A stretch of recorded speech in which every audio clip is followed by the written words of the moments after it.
Lutte contre la corruption, la Jirama et le Bianco, main dans la main. Pour une franche collaboration dans la lutte contre la corruption, une convention de partenariat a été signée cet après-midi entre la société d'Irsran Malagas, Jirama, et le bureau indépendant anticorruption Bianco. Cet accord entre dans le cadre de la promotion d'une attitude proactive et intolérante vis-à-vis de la compagnie et de cerner les risques de corruption liés aux défaillances de systèmes et de procédures.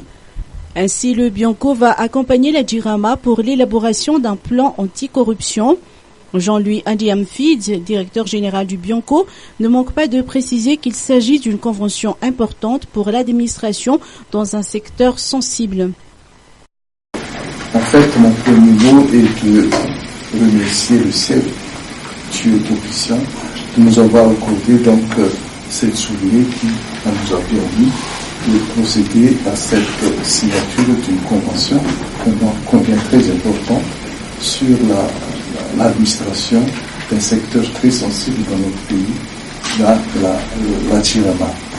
Donc nous ne pouvons que féliciter de cet accord entre les deux institutions, en ce que vous n'êtes pas sans savoir les problèmes qu'on a rencontrés avant sur la gestion de la Jirama et que le Bianco a dû faire un certain nombre d'investigations pour essayer donc de mettre au clair certaines pratiques qui ont été jugées abusives et qui a fait que la Jirama n'a pas pu donner la performance qu'il devait faire par rapport à la production de l'énergie dans notre pays. De son côté, la Jirama tâchera de s'approprier la lutte contre la corruption en mettant en œuvre les recommandations émises.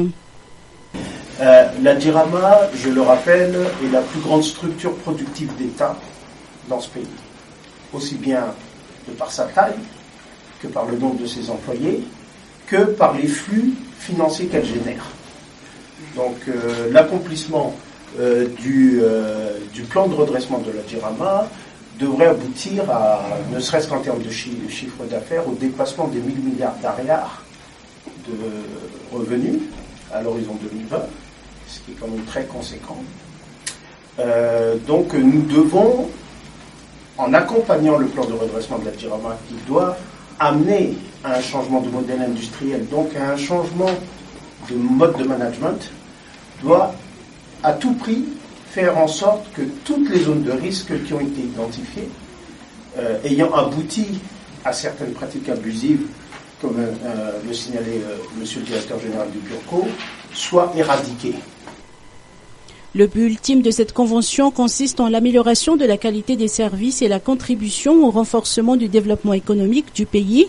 La convention est de 2 ans renouvelable et l'appui logistique sera assuré par la GIZ.